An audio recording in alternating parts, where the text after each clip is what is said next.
Well, welcome to, I don't know how many annual Shriver Practical Idealist evenings this is, but we've had a good number now. And we're happy to be a part of the Social Science Forum this fall. And also want to mention that we may have some guests representing the Baltimore College Peace Network, a young kind of group that's really looking to connect across the various campuses in the Baltimore area around the ideas of peace. If that's of interest, we can talk about that after any UMBC folks. But for several years in mid-November, we have taken an evening to come together as members of campus community and also regionally returned Peace Corps volunteers and alums of our Peace Worker program to really recognize the value of service, and this year more than most perhaps also think explicitly about the relationship of service to peace. And Colman, you're a wordsmith, so I pulled out a new peace poem for you. All right. This is Denise Levertov. I guess not too new, but I think this is appropriate. A voice from the dark called out, "The poets must give us imagination of peace, to oust the intense, familiar imagination of disaster. Peace, not only the absence of war. But peace, like a poem, is not there ahead of itself. It can't be imagined before it's made. It can't be known except in the words of its making, the grammar of justice, the syntax of mutual aid. A feeling towards it, dimly sensing a rhythm, is all we have until we begin to utter its metaphors and learn them as we speak. A line of peace might appear if we restructured the sentence that our lives are making." So here's a little opportunity to have some words added to that sentence of our lives. A couple years into the experiment that's now 50 years old, the Peace Corps, Sarge Shriver reflected that youthful enthusiasm and noble purpose would not be enough. They had to be combined with hard-headed pragmatism and realistic administration. And he said in the early days of the Peace Corps, we were looking for that formula for practical idealism. And this is a formula that Shriver really explored and exemplified himself across the whole career of service and social innovation, the many programs, not just the Peace Corps, that he created. For Shriver, I think this meant finding a way to preserve a sense of social hope, a sense of joy to our service, even as we are immersed in really deep and complex social problems. So we have to kind of try to think of hope as a commitment less than a sentiment, right? And so this evening we'll take just a little time from busy schedules as the end of the semester starts to heat up to have a couple special presentations and celebrate that ongoing spirit, practical idealism. So to begin this evening, we want to take a moment to publicly recognize one of our original community service partners.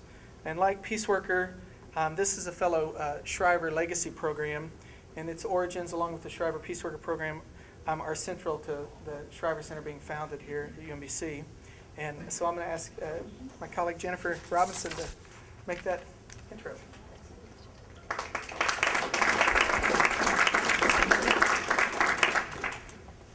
So as an alum of the Peace Worker program, it's truly an honor to have the opportunity to recognize the Choice program tonight as our community partner, honoree. And I should say up front that I'm more than a little biased because I actually served with the Choice program when I was a Peace Worker many years ago. And I'm one of many who had that opportunity, so it's a real pleasure. So the Choice program, as Joby mentioned, was founded by Sergeant and Eunice Kennedy Shriver's son, Mark, in 1987, with a mission to serve youth in Maryland's juvenile justice system. And it came to its home here at UMBC in 1989. Since the beginning, it's developed a nationally recognized family-centered case management model that provides a community-based alternative to the incarceration of youth. To accomplish this, the Choice program recruits college graduates, so any undergrads here tonight, keep this in mind, from diverse backgrounds to serve in a one-year position as a community service learning fellow. This commitment provides the fellows with extensive training, professional experience, and opportunities for professional and career development. Working with youth and families directly, Choice Fellows serve as advocates and mentors and develop professional caring relationships. They link youth and their families with social supports, hold consistently high expectations for them, and provide opportunities for the youth to participate in their communities in positive, meaningful ways.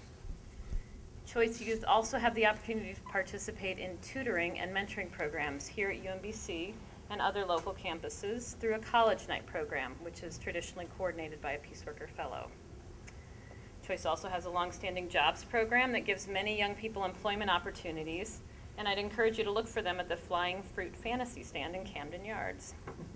They have a new internship program, which is working to place interns with local companies and provide the support needed to turn a successful internship into a full-time job.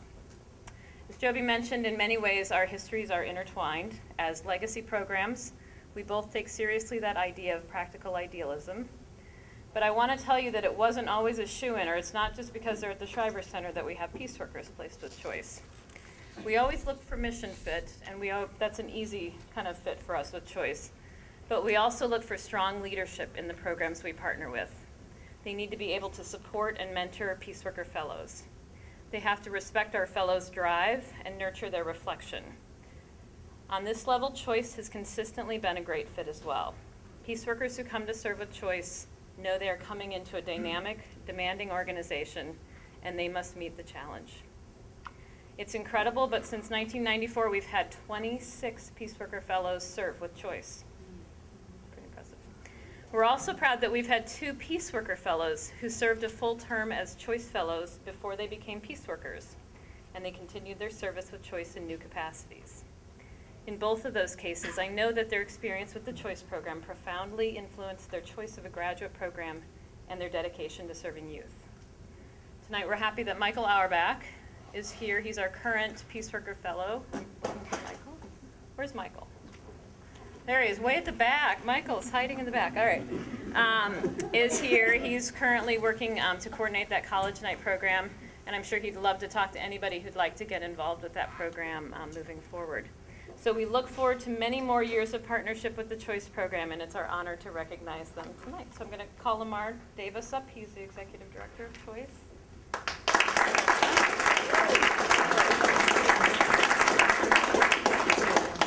So we're presenting him with our, oh, it's the plaque, I'm sorry. What a surprise, I'm so sorry. We'd have to take it right back. We talked this year, we wanted something that the whole program could kind of enjoy and maybe have on the wall. So the Shriver Peace Worker Program proudly recognizes 2 decades of community service partnership with the Choice program, presented today on November 15, 2011. And as is traditional, we have a Sarge quote: "All of us must find ways to work together. We must view our world and our interconnectedness dramatically, profoundly, and courageously." So go ahead. Thank you, Jennifer. I had no idea that we had 26 Peace Worker Fellows who've come through the program. This has been a really dynamic partnership. The Peace Workers really do a lot to enhance our mission. They bring a service of spirit to the program, and that really is beneficial to everything else that we do. So on behalf of the Choice program, I accept this, and thank you.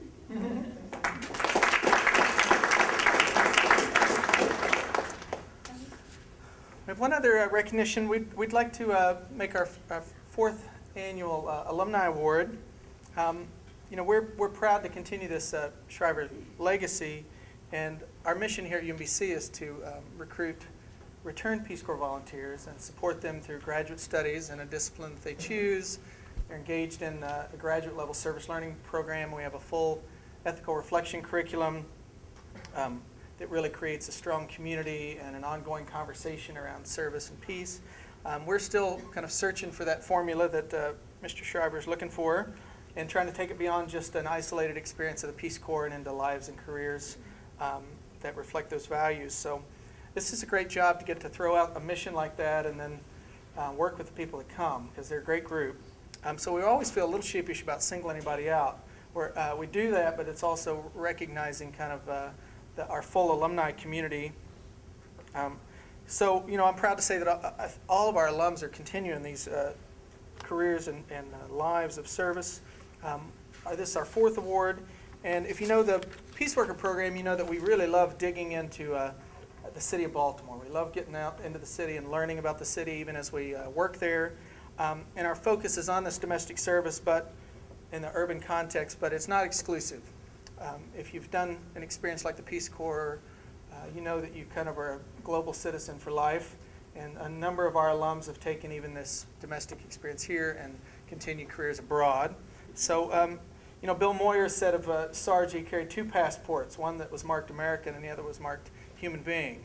And, you know, this is a value that we certainly have in our program. And we have a number of alums that work with international NGOs around the world, as well as with public service agencies and the Foreign Service around the world. And so it's with kind of a shout out to all their efforts that we want to recognize Mark Douglas this evening, who's returned temporarily between stints to the area. And it's been wonderful, Mark, to reconnect with you these past months. Mark is a permanent staff member of USAID, the Agency for International Development, and he specializes in economic growth and private sector development. In 2008, he began a really challenging assignment in Sudan, in Africa, where he oversaw the agency's largest development portfolio during a really intense time of transition that just led to the creation of our newest nation, South Sudan. He also served twice in Afghanistan, again working on kind of alternative development projects, the non-poppy livelihood, right? Trying to create you know, entrepreneurial opportunities at grassroots level for people that aren't kind of sucked into that economy. During these few months he's been home, he's working at headquarters of USAID to try to draw up some lessons learned from those kind of on-the-ground economic development projects, particularly in conflict-torn countries.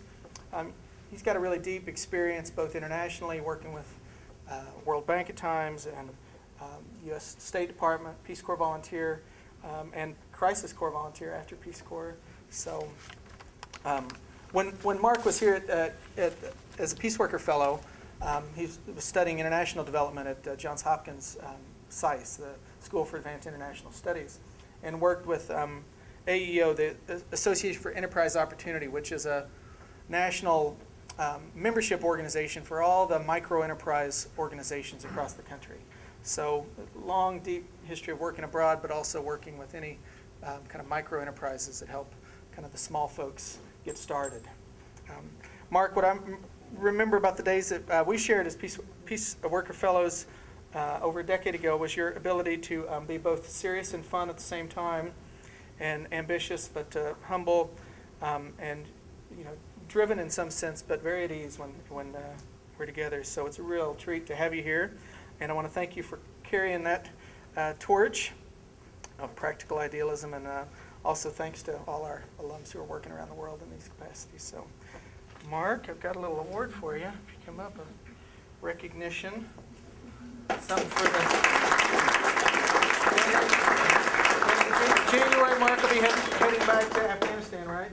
3 is a charm. Third time. They told me that the second time at least. So, presented to Mark Douglas, and the Sarge quote here, "What's going to change the world today is the same thing that's changed it in the past. An idea and the dedicated service of individuals committed to that idea." Wow, this is amazing. Yeah. Thank you so much. Thank you. Beautiful. You got anything you want to Yeah, add I mean, quick? if I could quickly, I did want to, I thought it would be appropriate, here we are talking about the career and Peace Corps and some things. I thought for one thing I would share how I got into Peace Corps, because it wasn't my idea. You know, I really never heard of Peace Corps. I didn't grow up hearing about it. I was somehow sheltered from this beautiful bliss, you know, of all the Peace Corps volunteers that had gone out and done wonderful things and had their lives transformed, and I hadn't heard anything of it. But my sister told me. She told me about this because she was taking this class at the University of Maryland in College Park, Alternatives to Violence, in around 1987, and she told me about, she just got exposed to Peace Corps from this professor of the class that was talking about amazing experiences, this guy Colman McCarthy. I'm like, you know, well, it sounds good, when are you going to do it? She never did, but it stuck in my head for a little while, and you fast forward maybe 8 years later, 7 years later, and there I was. I left, I was starting a business in actually Moscow in Russia, and thought it was worth it to leave kind of that entrepreneurial life to go into what was some strange continent, South America and Paraguay. And I thought it was going to be, like Joby said, that was going to be it. I was going to do Peace Corps and then get back to doing entrepreneurial things. You know, do my MBA and go on. And I caught the bug, and I stayed an extra year in Paraguay, and even after that, I went into Crisis Corps, and eventually did other things and became a peace worker. And I'm so incredibly thankful, for this award, but really, you know, being with great people, Joby and Jennifer and all these other people at the Shriver Center that really changed my life and exposed me to a lot. And through that and SICE, it really got me thinking about not just the bottom up, which is a lot of Peace Corps, thinking bottom community, grassroots, how that can change things, but also the top down. But I really got to see through working and doing this how the bottom up and the top down can come together, and how they must come together to make change in the lives of individuals, and also to scale it up to impact an entire nation and beyond. When we think about some of the heroes we have, you know, the Gandhis and Martin Luther Kings, et cetera, those people transformed. And so I've always kept that in mind. I don't want to take up much more time than I already have. There's just, because I can talk with people afterwards, I'd be happy to. One little snippet from Southern Sudan that really just sticks with me, and when I hear the words about peace and development and how poverty and fighting poverty can make a difference. Kobo is this little villa town. It's near Ethiopia, along the border. It was called, I think, Time Magazine, the hungriest place on the planet. It's a pretty hungry place. It's also a pretty violent place. Tribal factions. It's very complex conflict, many drivers of it, but I've always taken this economic lens as one of my favorite lenses to look at and to view peace, violence, conflict, hope, opportunity. In Akobo, 900 people had been killed through violent deaths just 2 years ago. And we entered this hungriest place on the planet. It's really one of the great success stories, I think, of Southern Sudan. And in the course of a year, in part through peacemaking programs that are more the dialogue type, democracy and governance, and different things at a local level, and in part through economic, sort of Keynesian, if you know this, put money into projects and get people working almost regardless of what the work is. It's better if the work isn't just digging money in ditches, but maybe making some infrastructure or doing some things that create jobs and hope. Well, lo and behold, those 900 deaths dropped to the single digits the following year, in the first months of the following year. Just a dramatic change. And the kinds of changes that you can see working, you know, whether it's domestically or working abroad, you can really see that bottom up and the top down. And if you can find ways to, through advocacy and connecting communities to their leaders, be they political or otherwise, it can really scale up change and scale up peace. And so I hope to have some measure of doing that when I go back to the Three as a Charm, Afghanistan. But when I do, I'm really thankful that I've had a chance to have just this history through the Shriver Peace Worker Program, through the Peace Corps, the Crisis Corps, and this year I've been working to start up a nonprofit called Core Africa, which is sort of Peace Corps, but Africa for Africans, where it's a national service program and maybe international in the years down the road, so that all the talented and often unemployed or underemployed Africans can do this, to extend the legacy and give to other developing countries the wonderful opportunities that everyone in this room pretty much has to find service and find that it benefits us more than it benefits them, but all the external and internal benefits of service, bringing it to the world. So I'd be happy to talk at any time, but I'm really happy to be here in such great, company, and with such great faces who all have brilliant futures and probably past as well. So thank you all, and very happy to be here. And this is really for all of us peace workers. I fully recognize that. Thanks.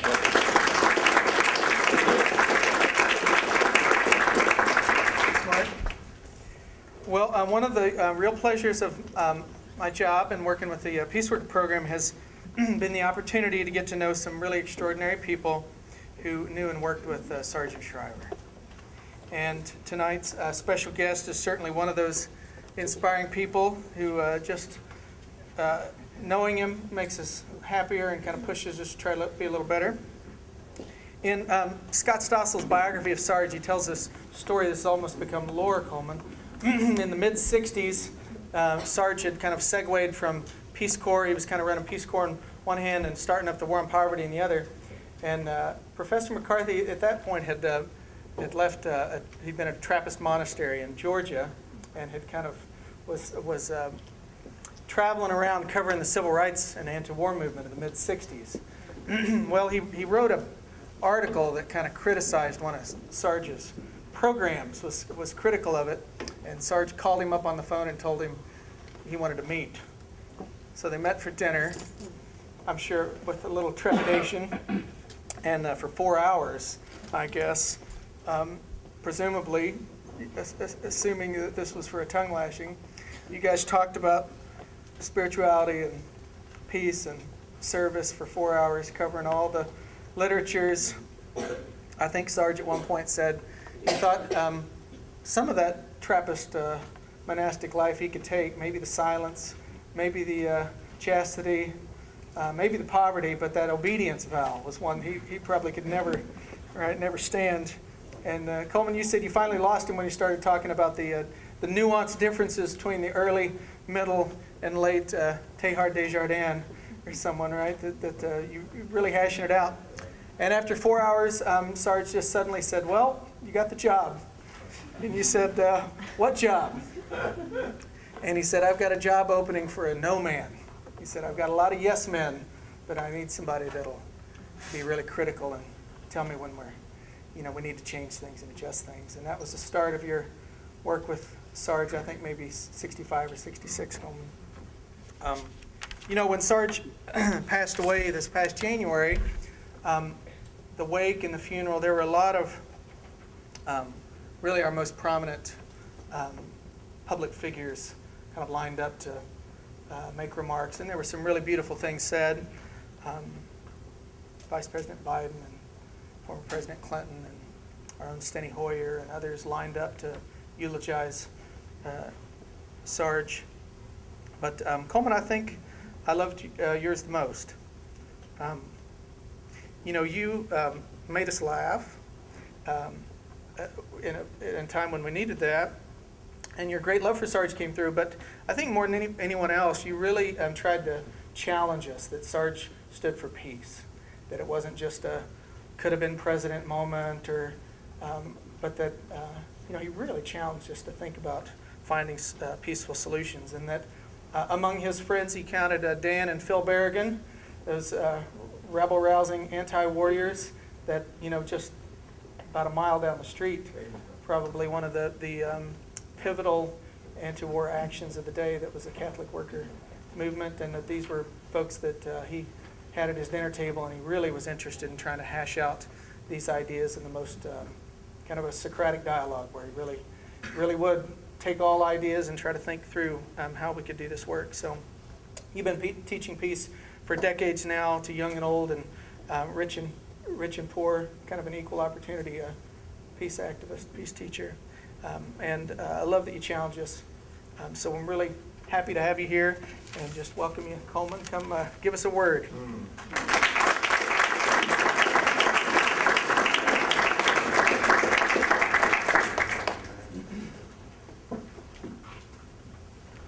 Thank you, Joby, for those nice For those nice friendly words. I want to talk to you briefly about a few of the issues. We'll have plenty of time for some questions and answers and disagreement and dissent. I do like people who disagree with me. I really have no choice in my line of work as a left-wing journalist. I get a fair amount of mail every week from readers around the country who call me a fool, jerk, know-nothing, ignoramus, idiot. And then I read my negative mail. So, does everybody get that one? All right. There's always a few slow ones that miss the jokes. They're usually from Texas. Well, come on, Rick Perry doesn't know how to add, and George Bush doesn't know how to think, so... We're going to add a mic here real quick. Oh, good, okay. Oh, that's nice. All right, that's good, thank you. Can I get some of the stuff out of the way? Yeah, all right, good.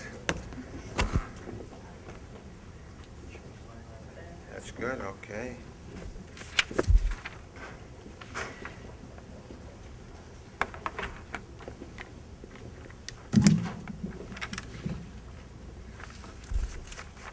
Oh, good. Does that pick up in the back? Can you hear a little bit? Yes, you don't understand, do you? Like that? No, sorry. All right, maybe I should hold it. I guess is it on now? We can hear you. Oh, is that a little bit better? Great. All right, very good. You want me to repeat my little Texas insult again?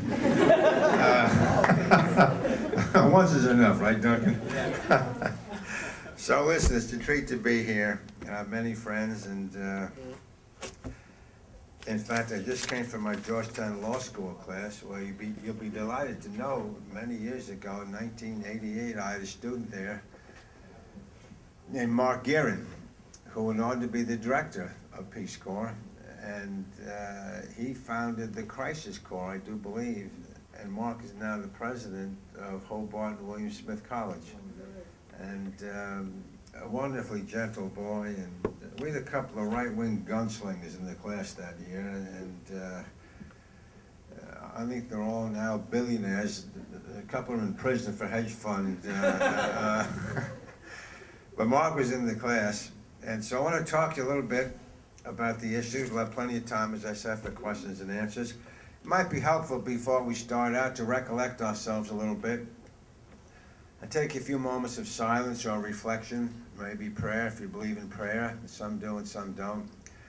And remember all the people here with us on this little odd planet of ours, which T.S. Eliot once called a third-rate rock spinning around a second-rate sun. That's us. And remember all the people here today on this little planet of ours who have been victimized by violence. Whether it is military violence, governmental violence, economic violence, environmental violence, emotional violence, racial violence, homophobic violence, sexual violence, domestic violence, legal violence, illegal violence. Let us remember our prisoners, our refugees.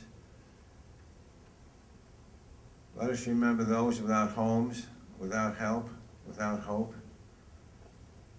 Let's remember the animals who are killed every day for greed or profit. Let's also remember the people in our own lives who we might have helped, but we were too busy to notice their pain, so we turned away. Let's take a few moments of silence, reflection, and/or prayer, and take care of that moral obligation.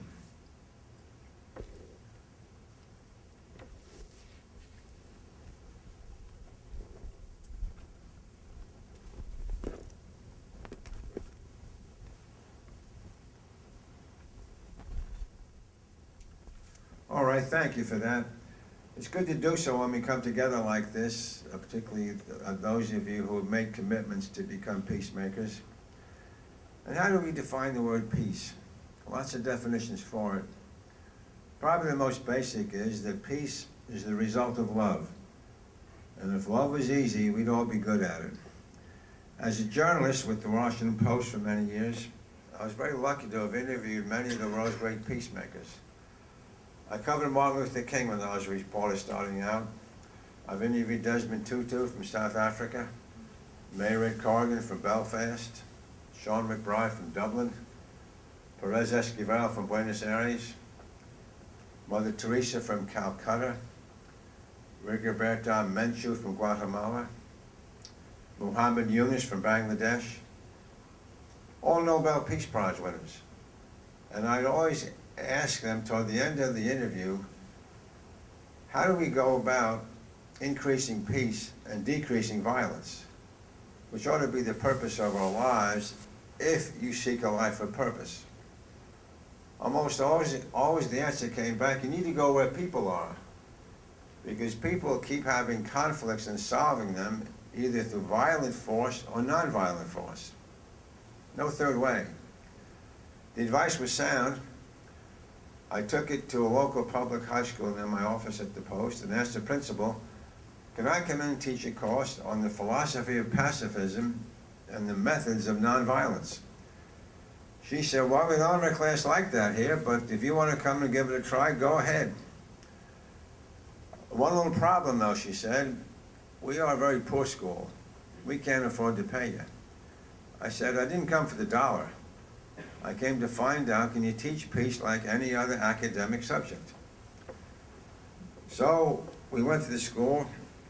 About 25 students signed up. It's not a very difficult course to teach. You read the literature of peace, and you read some Gandhi, King, Merton, Day, Musty, Jesus, Francis, Amos, Tolstoy, Einstein, Buddha, Sojourner Truth, Anne Ballou, George Fox, John Woolman on the first day, and then we really get into it. And after I rattled off those names, someone always jumps up in the back row and says, how'd you ever hear of all those people? How come we haven't heard of them? You haven't heard them for an obvious reason. You've been going to conventional schools where we teach everything but. Can I back up that little claim? Well, two questions. Think back. How many of you went to a high school where they offered you courses either in peace studies or conflict resolution? Hands? What school? Ah, yes. All right. One hand. What school? Or maybe two hands go up. If this was a peace-loving, peace-seeking, and peace-affirming society, every hand would have gone up. Second question. How many of you went to a high school where they required you to take algebra and geometry? All hands go up. So there's a good chance you may have graduated from high school as peace illiterates. But we made sure you graduated from high school knowing all about pi r square, and bonkazoids, and crankazoids, and dorkazoids, and lunazoids, and steroids, and hemorrhoids, and APoids for the deep thinkers. Who cares? Have you ever seen a help wanted ad for an algebraist? I haven't. Now, if you like algebra, there's always a few people that do. I think it's kind of odd anybody would like algebra, but it's good to have a few odd people around for diversity. Ah, yes. We have an algebra lover here. Yes. Pi r squared. Yes. Let me ask you a question. How often have you gone out on a date with your sweetheart in this wonderful moonlit evening and you start to have these feelings? and you lean over and say, darling, this is a precious moment for me. I have something I want to tell you for a long time, and this is the moment. I'm deeply in love with algebra. Have you ever done that? If you have, you ought to be in therapy, okay? You have a deep problem. But we should talk about our conflicts. Why do we talk about them? We have them every day. There was a study done recently by the American Psychological Association that found out that the average American family, when it's together, has a conflict every 8 minutes. And those are the functional families. And forget about the dysfunctional, that's just an ongoing war zone. So that's why we need to go into schools and get the peace courses into place. Because unless we teach the children peace, somebody else will teach them violence. And they sure are being taught by our governments, by our courts that legalize executions on death row, invading Afghanistan and Iraq. And it's not just tampering with the military budget. I had a student just the other day, we spent a week or two reading Gandhi, and she's leaving the classroom, and she comes up to me and says, well, this has all been very informative, learning about Gandhi's views on war and peace, but I go home every night to a war zone.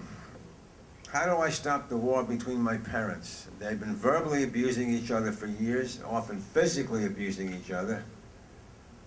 So the only answer I had, I said, bring them into class. We'll try to do a little remedial work with them.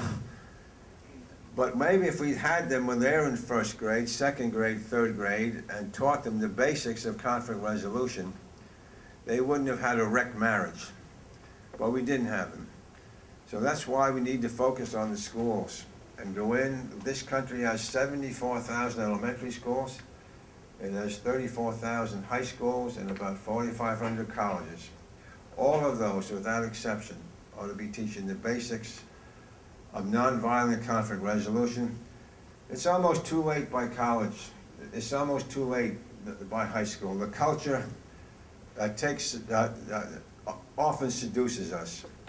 And we have a president right now who's another war president, Obama, and before him, Bush. We are now fighting two wars, Afghanistan and Iraq, fighting wars we can't win, can't afford, and can't explain. And that's what we're up against. I come to you from Washington, D.C. Washington, D.C., does anybody know what D.C. stands for? Don't believe them. It stands for death capital. That's a little harsh. That's where the Congress is. That's where politics is. And what is politics about? You may think it's about elections and the Republican debates and who's up and who's up and down the polls. That's just theater to distract us. Politics is about one thing and one thing only. Who decides where the money goes? The current military and security budget, according to the Center for Defense Information, is $878 billion. That number is too large to grasp unless you are an astronomer. It comes out to $2.5 billion a day, still kind of high, can't grasp it. It comes down to about $27,000 a second. $27,000, $27,000, $27,000. Will someone please stop me? $27,000. I can't stop. $27,000. I can't stop. $27,000. I'm addicted like the Pentagon. And Congress gives it to them. And that's what we are involved in right now. We have Bin Laden, many people think, really won, because he has impoverished our country. We have the highest debt now. And many of you will graduate from college with two things: a diploma, which may or may not mean anything in this economy, and the other thing you're likely to have is a pile of debt. That shouldn't be happening. But when you have the government keep wasting our money on wars, somebody's got to pay for that. Is that large book going around, this one right here, Solutions to Violence? Who has that? All right. Would you turn to page 69 for me? And there's a wonderful essay in there by Martin Luther King. As you know, King, I covered King in the summer of '66. He was in Chicago. And he was integrating a little small town called Cicero, Illinois, all-white town. And he was marching through on a Saturday morning, and white people were on the side, both sides of the road, shouting curses at him. A violent mob. Someone threw a brick at King as he was marching and hit King in the chest. It's the only time he ever left a march out of fear, because the cops told him, you better get out of here, they want to kill you. And the cops were pretty sympathetic to the mobs. They didn't like him either. So in this talk on page 69, have you just stand up for, I want you to read a line for us. On the upper right-hand corner, the last line is King talking about the United States government. I knew that I could never again raise my voice. Yeah. Can I read that? Nice and loud. I knew that I could never again raise my voice against the violence of the oppressed in the ghettos without having first spoken clearly to the greatest courier of violence in the world today, my own government. My own government is the world's most violent. That's the real king. The media, I could give you the safe, sanitized king. Oh, I have a dream. They love to pull that one out, which is fine, but King was much more than that. On the next page, he has another line where he now talks about the money. A nation that continues year after year to spend more money on military programs than on social programs is approaching spiritual death. In other words, when you spend more money killing than on healing, your soul goes dead. I think this country is very close to that. When you see what's happening with the high unemployment rates, the foreclosures, we wasted our wealth on fighting those two wars that we can't win and can't afford, and as we said, can't explain. So that's the problem. People always ask, well, okay, you're a pacifist, that's nice, and we're glad some of you old hippies from the 1960s are still active. Hang in there now, they tell me. But why has it ever worked? You hear that question all the time. Well, since 1986, there have been at least 10 brutal governments, tyrants, dictators overthrown by people who had no army, no bombs, and no bullets. There was the Philippines, Marcos was brought down. Chile, Pinochet was brought down. People organized for 2 years to get a fair election. Lech Walesa in Poland drove the Soviets out. Mandela in South Africa, 27 years in prison, became president of that country. You know what the first thing Mandela did when he became president? He banned the death penalty in South Africa. We still have it, of course. Macedonia had a government brought down by the peacemakers. The Yugoslavia, Milosevic was brought down, and who did that? College students, organized for 2 years. He wasn't dragged through the streets. He got a trial. And then there's just this year, Egypt and Tunisia. Now, if someone came to 25 years ago and say, you know, I think in the next 2.5 decades there's going to be at least 10 governments, brutal ones, overthrown by people who have no weapons of steel but have weapons of the spirit, you'd have said, you're clearly dreaming. That doesn't happen. But it did happen. But unless we teach it to you, then you don't know about it. And you go along with conventional thinking that we can kill our way to peace. And they're clearly lying to us. Because if that was effective, we'd had peace a long, long time ago. But this time it's going to work, we're being told. Obama called Afghanistan a necessary war. Yeah, he was right. Necessary for Lockheed Martin and Northrop Grumman and all the death contractors. And meanwhile, $2.5 billion a day is about 8 times more than what the Peace Corps gets in a year. So again, that is the reality we're facing. I think the solution is, in our political lives, to figure out how we can grab the gears of that machinery. And in our personal lives, how we become peacemakers. I teach at two public high schools. I teach at American University, Georgetown Law. I teach at University of Maryland, at your sister college in College Park, and at 2 high schools. One's a very poor high school, and one's a wealthy one. At the poor high school, we have 6 police in the halls, armed with high-powered weapons and wearing bulletproof vests. I said to one of the cops the other day, you must feel pretty safe, don't you, having on that bulletproof vest?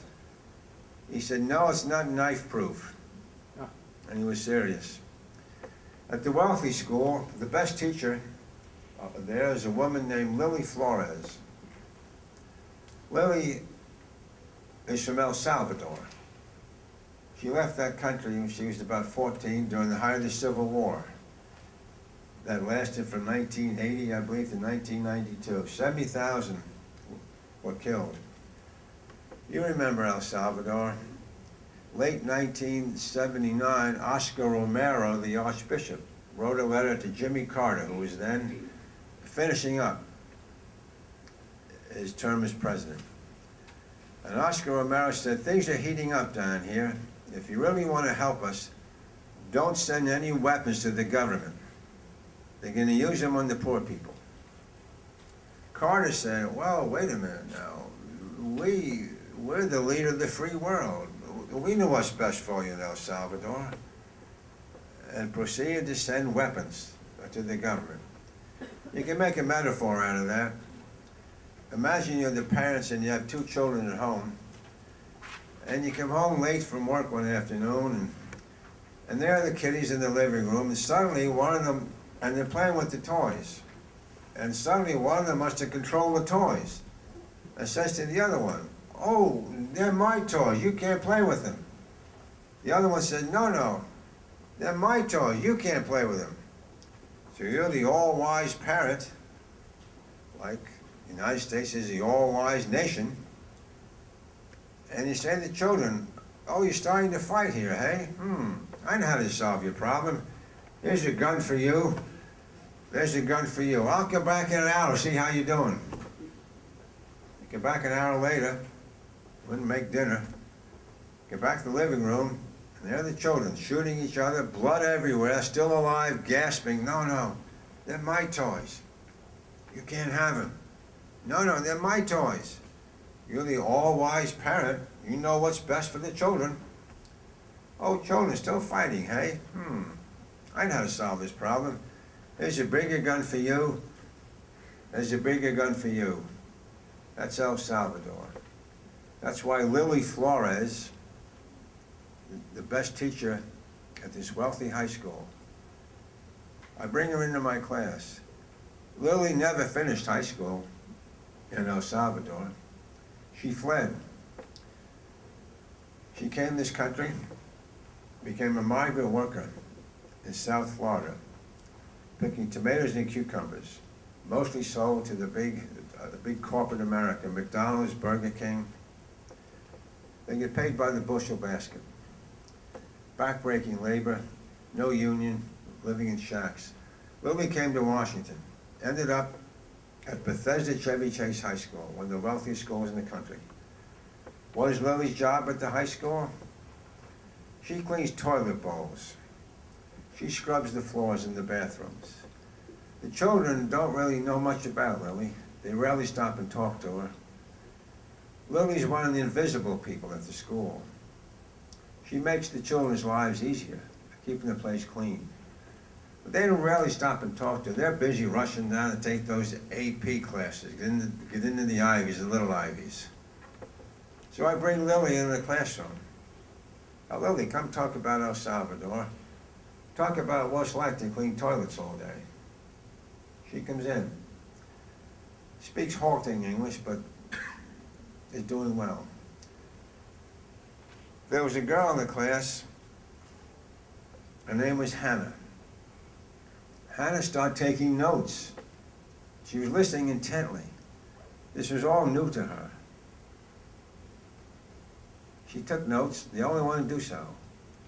So Lily spoke, and I took a few questions and answers, and then the class was over. She started walking out the door. Everybody left to go to the next class, except one student, and that was Hannah. She followed Lily down the hall.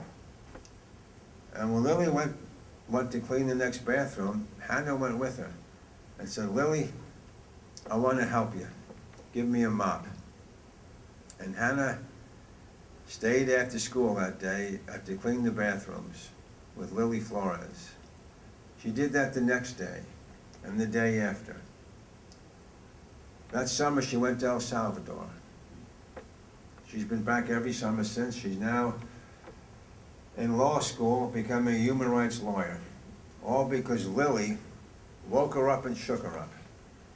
So I tell you that story because a lot of us want to do big things for peace. Oh, I want to stop wars. I want to get economic justice. Well, I remember Mother Teresa told me one time, she said, very few of us will ever be called on to do great things, but all of us can do small things in a great way. So keep that in mind here at the university. Make sure you thank the workers, the people who cook the food for you, heat the building, shovel the snow, and clean the dormitories. That is true peacemaking. And we tend to overlook it because it's so small. I'm not your conventional teacher. In my high school classes, I give no homework, no exams, and no tests. I think homework, tests, and exams are all forms of academic violence. Does everybody like that little theory? All right, now we're getting somewhere. There are two ways to learn. You either learn by fear or you learn by desire. Desire-based learning, nothing to do with homework, grades, or testing. But you know what we do to you in schools? We often process you as though you're slabs of cheese going to Velveeta High School on the way to Mozzarella University and Cheddar Grad School. How was that for a cheesy metaphor? Was it not well crafted? All right. Every once in a while, Joby, one of those slips out. Okay, I'm in a 12-step program to overcome it. So you learn how to play the game, the test. Leave no child untested. I think a few of you get that one? No? All right. You learn how to play the game. Let me ask you a couple of questions. How many of you can raise your hand right now? Think back to all the years you were in school, and still in school now. How many of you can raise your hand right now and say with absolute honesty, I've never ever cheated in school? Hands up, please. 1, 2, 3, 4. All right. Let me hear you say it, sister, just to give me a little high. Let me just say you never cheated. Oh, I never cheated. Very good. Okay. Very good. 2 or 3 people. All right. Next question. How many of you have cheated in school? All right. This is the great American way. Okay. Get ahead. Do it. Go work on Wall Street, okay? And now it's being occupied. So why do we do it? We do it out of fear. If I don't get that good grade, something bad might happen to me. So you have fear-based learning, and how can you learn that way? So I say we do away with tests and homework and grades, and teach the way Socrates did. You ever read Socrates on education? You can talk about grades or testing people. Just come in, start talking, and start discussing the issues. And figure out how you can become a caring person. We have enough people graduating from our colleges who are brainy people, but not enough caring people. And that's what Sarge Shriver, one of his great essays, was.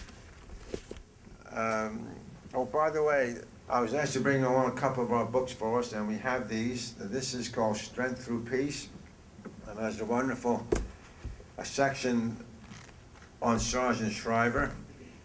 And I just want to read a quote of his, also one of his great essays. Just a second, let me find it.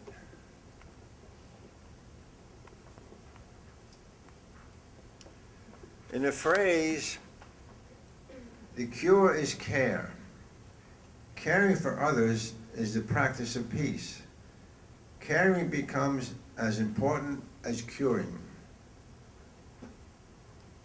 Caring about nuclear war and its victims is the beginning of a cure for our obsession with war. Peace does not come through strength, quite the opposite. Strength comes through peace. And that's why the title of our book is Strength Through Peace. I want to pass out to you an example of what our foreign policy is all about. This is a sheet of paper with two sides on it. I'll pass this around. There's another one for that side. This talks about all the civilians killed in Afghanistan and Iraq. They're just little brief headlines of what our foreign policy is all about. I had a student a few years ago at that poor high school where I teach in. She was born in 1986 in the Abu Ghraib prison in Baghdad. Her mother was a political dissident. Her father was there also, locked up. Her mother and father. The girl's name was Batul, and she was from Najaf, the holy city about an hour south of Baghdad. So the baby was taken out of the prison and brought back to the grandmother in Najaf. 1991, Batul was 5 years old. In February of that year, the Americans came to bomb Najaf. The family's house was bombed. They lost everything. They had to flee, and they walked on the highway of death about 240 miles to a refugee camp in northern Saudi Arabia. There was little food there, little health care, not much water, packed with refugees. The Saudis don't like the Iraqis, so they didn't care that people were dying at this UN-run refugee center. So they stayed there. Batul stayed there for about 7 or 8 years. She was now about 14 or 15. The family got lucky. There was a lottery, and they won a lottery to leave. They were trucked down to Cairo on this big truck with other refugees, and there the family made their way to London, made their way to Washington, and Batul ends up in my high school class. Along the way of Highway of Death, Saddam Hussein's Republican Guard was given extra money to shoot the dissidents walking along the highway, so they had to walk at night. So there she was. I got to know Batul very well. She said 2 governments tried to kill me. The American government with bombs and the Iraqi government with bullets. I have little use for either. So she's in my high school class. I asked her, I used to bring her around to give talks to schools. And she gave great talks about what it was like to live in that refugee camp after 2 governments tried to wipe her out. I said, what do you plan to do with your life? Oh, she said, I'm going to become a doctor. I said, why a doctor? Because we had no doctors in the refugee camp. I wanted to do something when I'm going to be needed. She wasn't worried about money or anything like that. She wanted to be needed. Batul is now in her 3rd year of medical school at Georgetown Med. And there she is, born in Abu Ghraib prison. So I tell you that story because we don't really think much about the victims of our foreign policy. But if you read that closely, that will bring it home to you real quick. People always ask, what about 9/11? What would the pacifist argument be there? Well, we had 4 choices on 9/11. We had a military solution, we had a political solution, a legal solution, and a moral solution. The military one was, got a problem, go bomb somebody. On 9/14, 3 days after 9/11, they had a prayer service at the National Cathedral.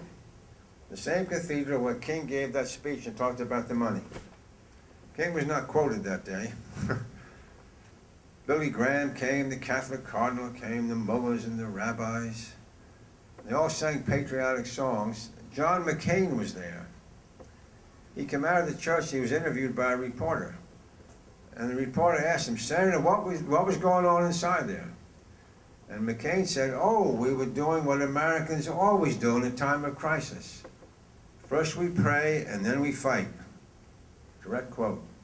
McCain, by the way, flew 23 missions over North Vietnam, bombing people. I wonder how many civilians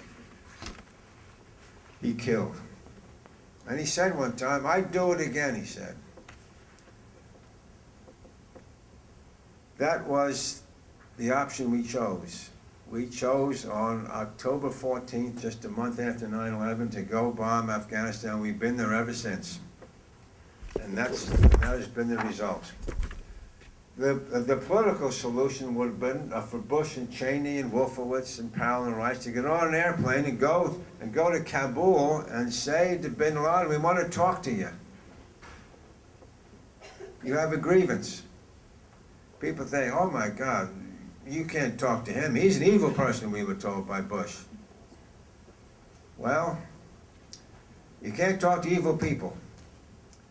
There's an old saying, however, if you want to make peace in the world, don't talk to your friends, talk to your enemies.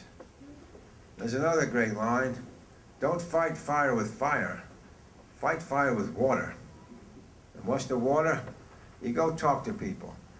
Now that sounds surreal. Oh, talk to bin Laden, or this evil person? We heard the same argument made in 1972 when Richard Nixon was the president, who spent most of his career demonizing the Chinese communists. And what did he finally do? He went to China, and he talked, and he negotiated, and he reconciled, and now China is not only trading with us, they're loaning us money. The commies are going to save the capitalists. They must wake up every morning laughing at how we've depleted our wealth. It worked with China. Ronald Reagan called the Soviet Union the evil empire. What did he finally do in 1986? He went to talk to the evil people. Now they are allies. That's what rational people do. That would have been a rational, a political solution. Third option, due process. It's a legal solution. We brought Noriega to trial. We brought Milosevic to trial. Why not bring bin Laden to trial? And also, while we're at it, bring the American presidents. There's going to be a big conference this Friday. Ralph Nader called me up yesterday and said, we're having a conference down at 1530 Peachtree, where his office is, on war crimes. Whether American presidents ought to be indicted for war crimes. We don't think of, oh no, it's just those other people are the criminals, Milosevic. Our presidents too. What crimes? There we are, bombing these civilians. That would have been called due process. We don't pay attention to international laws, says Justice Scalia. We are the exceptional nation. The last solution is a moral solution. During the prayer service at the National Cathedral, they sang patriotic songs, and then they ended up saying the Lord's Prayer about, let us forgive those who trespass against us, as we forgive those who trespass against us. Well, some people trespassed on 9/11 rather emphatically. Do we forgive them? Are you kidding? Let's go kill them. If you're going to use the Lord's Prayer, use it, but don't use it for your grubby political ends, which it was used for. Yes, I do believe we should have forgive those people on 9/11, and please forgive us of our far greater systematic violence. We've invaded, in just your lifetime alone, Libya, not the last Libya, but the 1994 invasion of Libya, and Grenada, and Panama, and Somalia, and Haiti, Afghanistan, Sudan, Iraq, and all the others. Systematic, well-organized violence, not a one-day crime spree, which was 9/11. So those are the four options. We chose the military one, as again, it has proven to be absolutely fruitless. Did I pass that little sheet around to us right there? See, did you have that one? Did you have that one right there? And by the way, look on the upper right-hand corner. Everybody gets a free hug. Did you see that with little bears up there? You could cut that out. and you can redeem it. You get a free hug. Don't we need a free? Aren't free hugs good? Good, Joby? Oh, by the way, speaking of hugs and the Peace Corps, thank you. I have a punchline. Wait for the punchline. The Peace Corps, as you well know, I think the numbers are, I think about 8% of Peace Corps volunteers meet their husbands and wives while they're in the Peace Corps. It's the only federal dating service we have, well-funded. Did you meet your sweetheart? Tell us about it. Give us some nice details. We met in Macedonia in the Peace Corps. Did you really? We have a Peace Corps baby. Do you? Wow. By the way, was anybody here born in the 1960s? A few folks were? All right, Joby was, a few others. Well, you know, back then we had this expression, make love, not war. So we did, and Joby is the result. All right, everybody get that one? All right. Call Dr. Ruth if you have trouble with that one. So that is what the Peace Corps does, and I bring it to my class tomorrow morning at 7:25 a.m. I have a daily 7:25 a.m. class, and I have an 8:20. I asked the class this morning, anybody have a parent who was in the Peace Corps? And one boy puts his hand up, and he says, yes, my mother. And I asked where she served. She served in Kenya. There was a phone in the room. As all wealthy high schools have phones in the room. So I said to the boy, call your mother up, invite her in. So he called her up, right, 7:25 a.m. She was up, as all former Peace Corps volunteers. You know, I know you're all early risers, so there she was, and she's going to come talk to our class tomorrow morning. I want to do a little quiz for you, and then we'll have some time for some questions and answers and disagreements. I want to call out about 5 or 6 names to you. If you know the names of these people, any undergraduate student here, and if you can identify these 6 people, I have a little prize for you. I know college folks always have something in common. You're always running short of money. So I want to help you. Here's the prize for the quiz, $100. I noticed everybody's focused all of a sudden, all wise. Our brother there is leaning in a little bit close. He's leaning a little close right over there now. Okay, first name. Now tell me a little bit about who they are, what they did, where they're from, what they're well known for. First name, who is Robert E. Lee? Robert E. Lee, hands up. Yes, tell us, right here. Yes, yeah, one of our great generals. Very good. Highly intelligent you are. Excellent. Okay, next name. Who is Ulysses S. Grant? Tell us. He was a Union general in the Civil War, and he went to school with Robert E. Lee. Yes, very West Point. Excellent. What's your name? Jeremy. Good, Jeremy. Yeah. A+. Next name, who is Paul Revere? Paul Revere. On that one, yes, tell us. Yes, yeah, the Lexington conquered, the redcoats are coming, let's have a war and we'll all have peace forever. Okay, we're all 3 for 3. We all know that? All right, everybody's in the game. Okay, any student. Next name, who is Emily Balch? Emily Balch. No hands on that one. If this was a peace-loving, peace-seeking society, every hand would have gone up. Who's Emily Balch?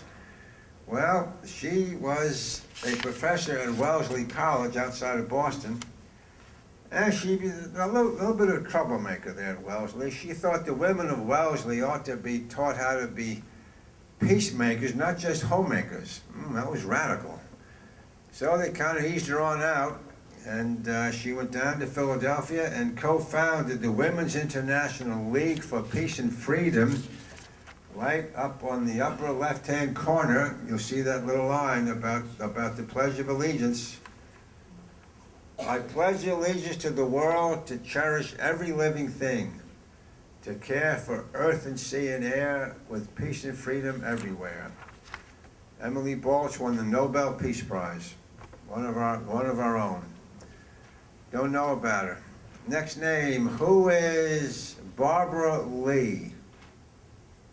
Not Robert E.'s wife, you don't need a try for that one. No hands on Barbara Lee. Barbara Lee was born in El Paso, Texas, African American. At age 18 and 2 babies. Both men abandoned her. Her boyfriend and husband walked out on her. No money, no job. She left El Paso, went to Oakland, California, got a scholarship to Mills College, a women's only school in Oakland. Became a social worker. Got a job running the district office of Ronald Dellums, the great congressman from Oakland. When he retired, Barbara Lee, as a long shot, ran for his seat and won. One of the first votes was on 9/14, 2001, 3-day. 9/14 was a Friday. 9/11 was a Tuesday. They were voting after they went to the prayer service that morning. They all went back to Congress to vote on whether we should go bomb Afghanistan, which Bush wanted to do. The vote that day in the Senate was 98-0. In the House, it was 420-1. Anybody want to guess who the one was? Barbara Lee. You could look it up. Now let us not rush into war, she said. Let's just step back and stay calm. She was ridiculed for that vote. Oh, you gotta go take on these bad people. Barbara Lee not only did that time, but 2 years before, she was the only member of Congress also to vote against bombing Serbian people, which Madeleine Albright was pushing Clinton to do, and he did. He bombed civilians. Get at Milosevic. It didn't hurt Milosevic. He was brought down 2 years later by students who had no bombs. We don't know about Barbara Lee. You can spend a whole semester on just her life and times. She's one of 2 women, she's one of only 2 people in Congress who was ever on food stamps and welfare. Barbara Lee. So when Congress debates poverty issues, she knows a little bit about it. The other member in the House is Lynn Woolsey from Santa Rosa, California. Both were chairwomen of the Progressive Caucus. I urge you to Google their name. You can Google Barbara Lee's speech on the House floor. Just Google Barbara Lee 9/14. There was a 5-minute speech she gave. It was so eloquent. Okay, one name to go. Who is Jeanette Rankin? No hands on Jeanette Rankin. All right. If you had looked in the back of this book right here as it was going around, you would have seen Jeanette Rankin's name. And there it is. She was a member of Congress, the first woman elected to Congress from Montana. A Republican, no less. Sometimes they wake up. That was a cheap shot. But it felt good, didn't it? All right. My base instinct, every once in a while they ooze out. Voted against First World War and Second World War, and gave the same speech in 1917 as in 1941. You can no more win a war than win an earthquake. Of the great Jeanette Rankin. So I think you get the point of the quiz. We have taught you all about the men who break the peace, but not the women who make the peace. You ought to go back to your home high schools and get a lawyer and sue that high school for educational malpractice. You'd have a great, I'll come testify at the trial. Listen, don't feel bad about flunking the quiz, the $100 bill quiz. You're in very good company. I've done this at Harvard, Princeton, Northwestern, Notre Dame. They don't know there either, so you feel good. You're in good company. I never worry about losing the money. I can always count on American education. That was a cynical comment. but accurate, I'd say. So we have a little work to do. Do we have some time for some questions and answers, Joby? We could take a few of those right now from some of our dissenters. We can do that easily. If there are any comments, yes, tell us your name and what you're doing these days. My name is Will. I'm a music education major here. Nice. My question is that you mentioned two peaceful political discussions that were had between America and other countries, Nixon and China, Yeah. and with the Soviet Union. And I guess I inferred that you were comparing that to, you were saying we could have done that with Osama bin Laden. And my question is that in neither one of those situations with China and the Soviet Union, had they attacked us before immediately before the talks were had. And with Osama bin Laden, there had been an attack. Sure. So if we had tried to engage in a political talk with Osama bin Laden or Al Qaeda, Taliban, do you think that that would have resulted in a situation like with China or with? Well, we were told by Bush and members of Congress that bin Laden doesn't like our way of life. You heard that expression. That's false.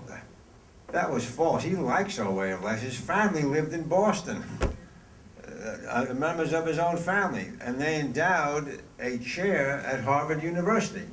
You can get a bin Laden fellowship. So, 9/11 was a one-day crime spree, but we were told from the 1950s on up that the Soviet Union wants to take over our country and the world, and China does. It's inevitable, we were told. So we bankrupted ourselves then, as we're bankrupting ourselves now. We have a foreign policy based on fear, not on dialogue. So take your choice how you want to live.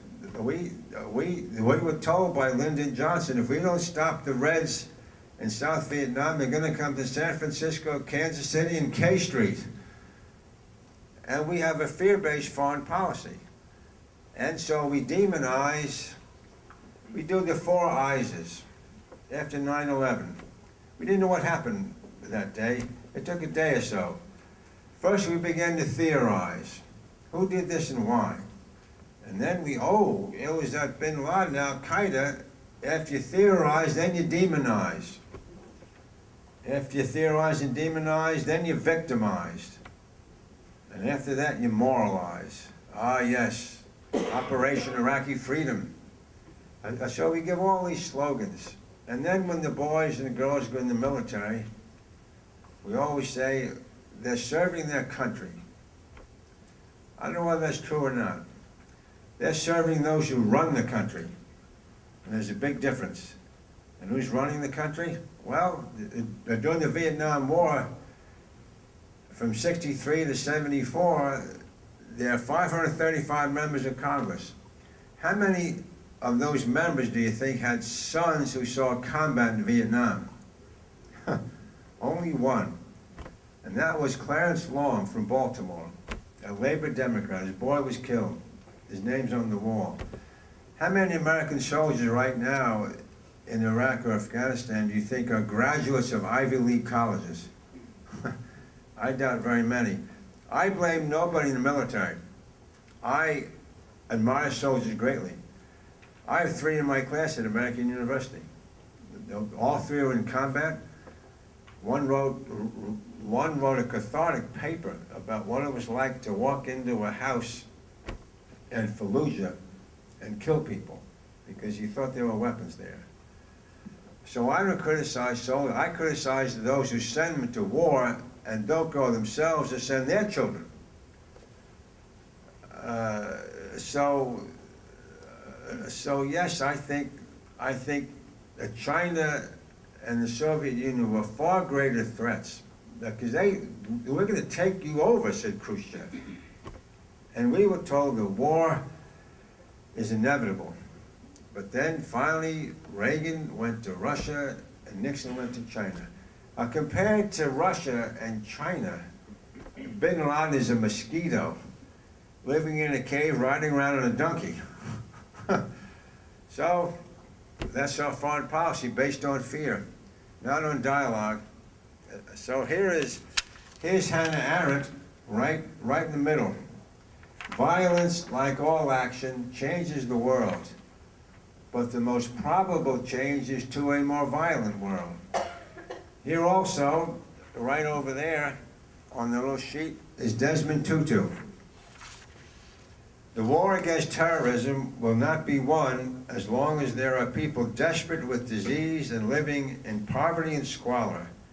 Sharing our prosperity is the best weapon against terrorism. Share your wealth. Those of you who are in the Peace Corps, you know that to be true. You shared your wealth, even though it was a small thing. And often when you're in the Peace Corps, you probably thought to yourselves, am I really getting anywhere? And that's why often you come back home and you realize you gained a lot more by yourselves than the people you were there to help. And that is true. But I think also that was a very valuable thing to do. I just want to read a nice quote from a friend of mine who was in the Peace Corps. His name was Paul Songas. You ever hear of Paul Songas? He was a young fella, went to Cornell, was on the swimming team at Cornell, and joined the Peace Corps right out of Cornell. He went to a little smallish village. He spent 3 years, stayed an extra year. He taught math and science in Ethiopia.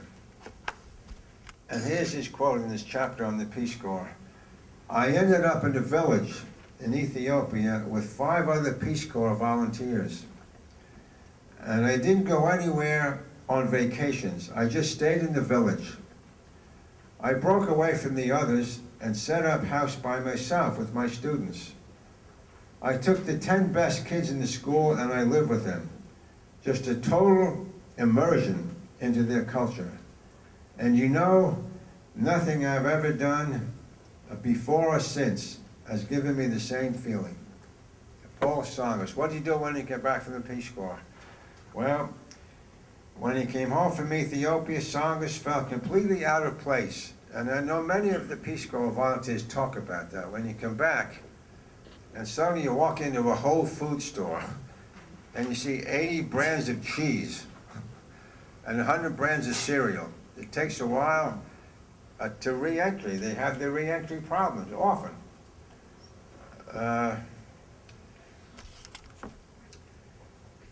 Then he went to Yale Law School. He ran for political office, became United States Senator, and ran for the presidency, I guess, in 1988, I think. Paul died of cancer a few years ago. His wife, Nikki, has replaced him in the House of Representatives. And by the way, I want to tell you one story. Sarge Shriver, who gave me my first job and would become my closest friend outside of my family, and I saw him a few days before he died. He had Alzheimer's. I went to visit him for a final farewell, and he couldn't speak. He didn't recognize me. He couldn't recognize his own children. And we just sat for about half an hour, and I held his hand. And finally, he looked at me, and I thought maybe he recognizes me. And he grabbed my hand, and he kissed it. And I kissed his. And that was our final meeting. One of the things he did, which I admire greatly, he was the first government official to hire a psychiatrist to help out in the office. And the psychiatrist's name was Dr. Joseph English. I got to know Joe English very well. And he told me that he would screen applicants for the Peace Corps. And he said 2 types of people would always come in. And the first group of people were very selfless, altruistic, wanted to serve humanity, very giving, generous people. And the second group would come in and say pretty much the same thing. I want to help the poor. I want to be a peacemaker. And then they'd add at the end, and they want to and get news from those places, plus WikiLeaks. I don't think Hassan will ever go to prison. I don't think those charges will stick. I think he's been framed. But who knows? We'll find out.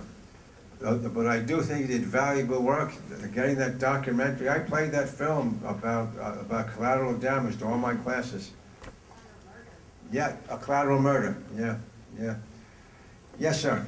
I just got here, so I don't know whether you covered this or not, but in view of what happened to Occupy Wall Street this morning, what do you think, did you touch on this at all, and what do you think the chances of the movement being successful and spreading? Well, it's very hard to define what success is. I mean, my Mother Teresa always had that great line. She said, don't worry about being successful, worry about being faithful. You can't tell where the movement's going to go. Now, the cops are out there busting heads, of course, and that was predictable. It happened to Gandhi, it happened to Martin Luther King. It's almost all social reform comes from below, not from above. So the occupying movement is clearly from below. What will happen, we can't predict. But I do think, I think there's a lot of resentment in this country. And I think what's happened is good. The same would happen in Egypt and Tunisia and the other places, Bahrain. It's happening here in a different form. So I support it wholeheartedly, and we'll see what develops. What are your thoughts? Well, I was down at Occupy Baltimore the other night. Yeah. And the people that I met, I was there to attend a teach-in by a single-payer group in Maryland, Dr. Zalberg and his group. And there weren't a lot of people there. It was cold. But they appeared to be organized. They appeared to know what they want. And they seem to be in control of themselves in the situation there. So sure. I hope that they're very successful. And I think if they can last the winter and maintain focus, I think there's good possibilities. Yeah. Because as you said, there are a lot of people who are very upset about what's going on. Sure. And every once in a while you hear these stories about one of the occupiers that throws a rock at a cop or something, or breaks a window. I'm more suspicious of that. It's probably a plan. It's a plan. That was a known FBI tactic. They dress up like hippies and go around like that, smoking those joints that appear authentic. And they're doing it again, okay? Yes, tell us your name. Good. Good evening, Professor McCarthy. My name is Julie. I actually took a summer peace course from you in the early 2000s. Oh. My question is, and you've already talked a little bit about it, do you have any advice for people maybe in their 30s who want to live peace and be a peaceful person, and then also any advice on raising children to really live a peaceful life? Sure. I think the best advice I can give you is to marry up.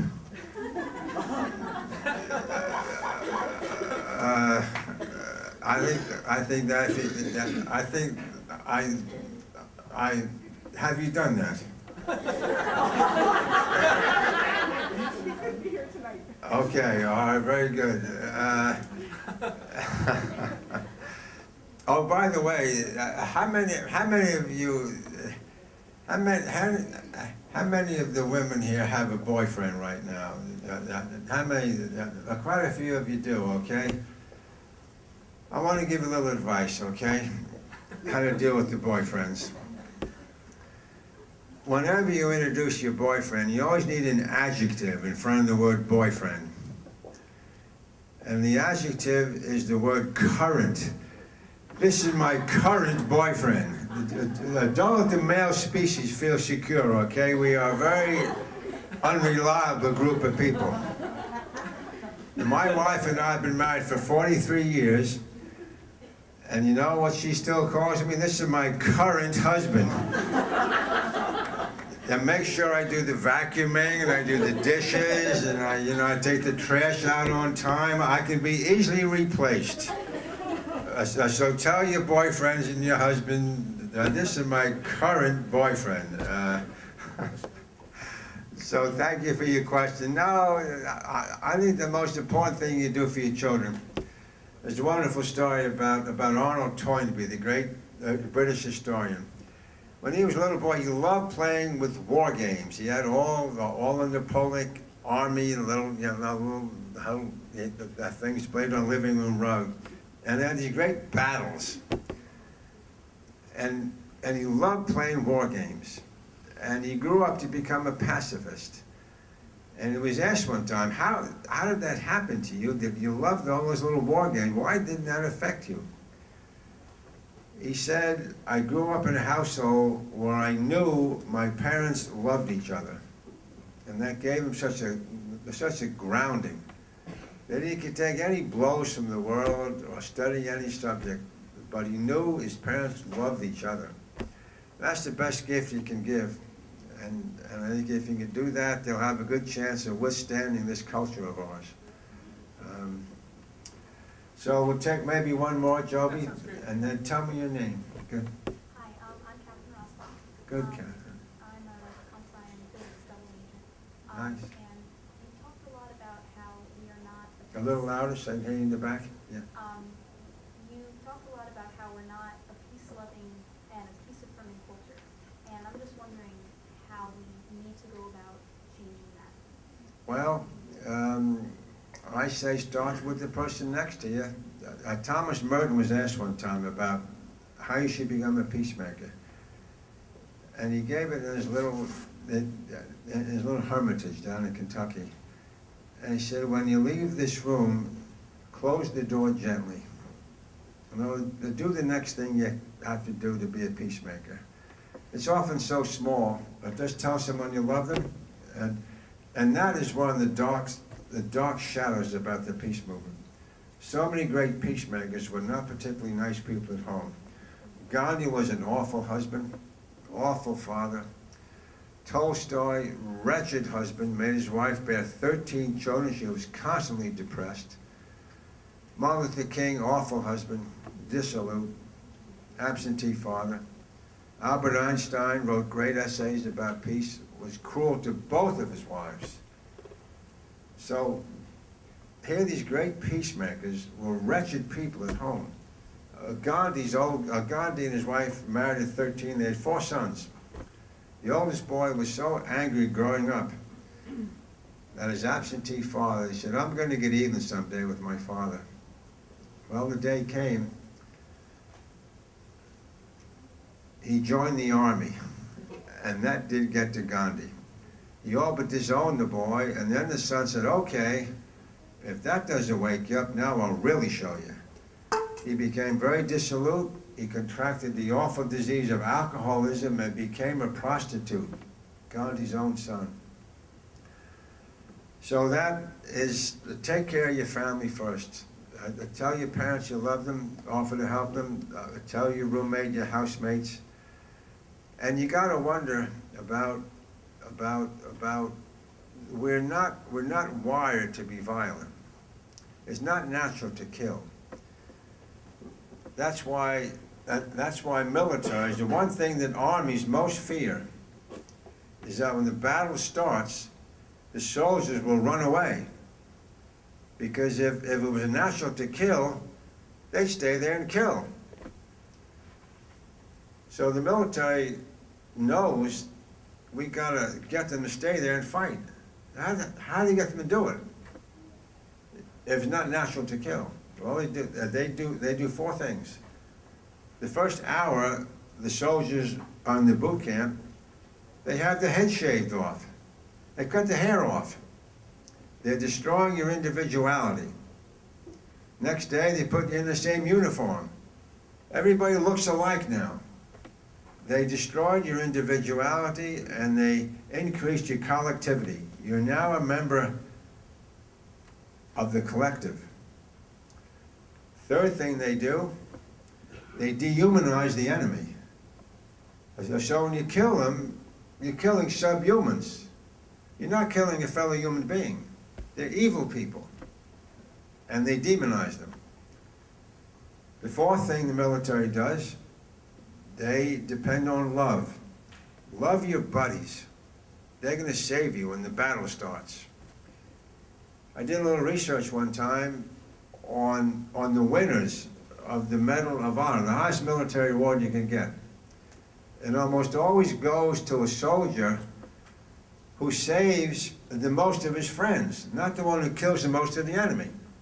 The military depends on love. The last one to get it was the fellow that got in the White House about 3 weeks ago. He saved 33 of his buddies in this awful firefight. So that's what the military does. I admire the military greatly, as did Gandhi. If only we had the discipline in the peace movement that the military has, that we'd get somewhere. So I want to conclude. I brought some books along, and we have some for sale. I always give a nice Peace Corps discount, Joby. The books are $25. The money goes to my Peace Center, but we give you 20% discount. So I don't make any, my Peace Center doesn't make any money on the books, but don't worry. I make up for it when I talk to the Episcopalians. I charge them double. The WASP can afford it, okay? They're all doing well down to Chevy Chase Club. Mother Teresa was a pal of mine. I got to know a little bit. And she said to me, when you put another collection of essays out, here's something for you. It's in chapter 4 of our little book. Are these books going around? I guess they're out there some. Yeah, you maybe put it back on the table.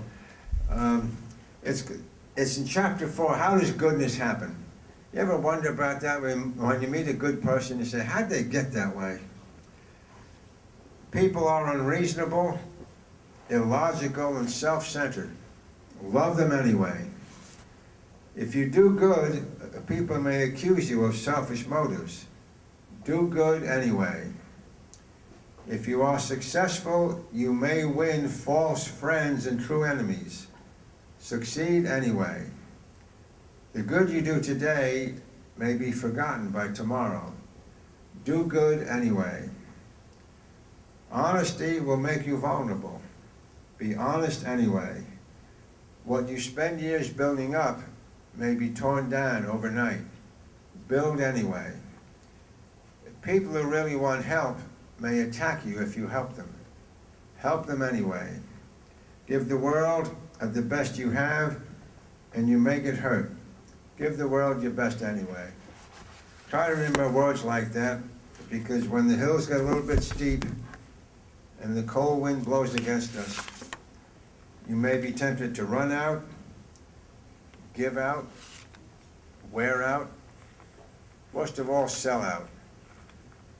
So try to remember when we come together like this, and Joby, I appreciate your good work organizing this event tonight and all the good deeds you've done. I've spoken to your group many times. It's always energizing to be here with you and the Choice program. I've just been spending a lot of time with Mark Shriver. You'll be interested to know Mark is writing a book about his father, and he showed me the manuscript, and it's really Shriver, the spiritual man, and how Mark had some trouble growing up with his dad, and but not serious trouble, just trying to figure out who his father really was, because he saw the public person, and so the book's really a very touching book. It's the working title is A Good Man, and just a nice simple title, and so keep an eye. It's coming out, I think, probably in I guess in the springtime. But it'll be a wonderful book, and Mark started the Choice program now. I was one of the first ones to write about it for the Post. So we'll think about these things. I have some Peace Times newsletter here. We have the book signing. I'll begin to sign the book for you. And also, if you come to Washington, if any of you come to Georgetown Law School and take my class, you have a guaranteed A. Just tell me you're in Peace Corps or you went to UMBC, that's automatic. If you want to come take my classes, I teach at University of Maryland, that number 2 school in the system. That's a guaranteed applause line here, I would hope. So come down. I'll be teaching 2 classes in the spring semester. I teach one course called Alternatives to Violence, and the other one is called Journalism and Peace. And I teach at American U. If you're in town, call me up, and I'd love to have you come to my classes. So, thank you, Joby. Just before you go, you've been a terrific audience, and I can't tell you how much I love the Peace Corps, and I'm always recruiting and trying to get people to go in. Just one last thought. One of Sarge's great insights was, he often said, there's three kind of places we send you in the Peace Corps, and you come back different types of people. The people who go to Asia, they tend to come back home as mystics. The people who go to Africa tend to come back home singing and dancing because of the village life. And the ones who go to Latin America, they come back home as revolutionaries. So we need to do that for you. But anyway, if you do care about being peacemakers, continuing in that mission to become people that Sarge always said, we either become somebody who is other-centered or self-centered. And I know I would bet everybody here tonight is clearly other-centered. If you do care about beginning that or expanding that commitment, you need not go out and change the world. Before you do that, make sure the world never changes you, because you'll be tempted. And the folks who go in the Peace Corps program and in the Choice program, you don't let the world ever change you. And lastly, if you do care about being peacemakers, either beginning or expanding your commitment in large ways or small ways, there's only one word that really matters. A simple, sacred, one-syllable word. If you want to begin or expand that commitment, that simple one-syllable word is start. Start. I thank you very much.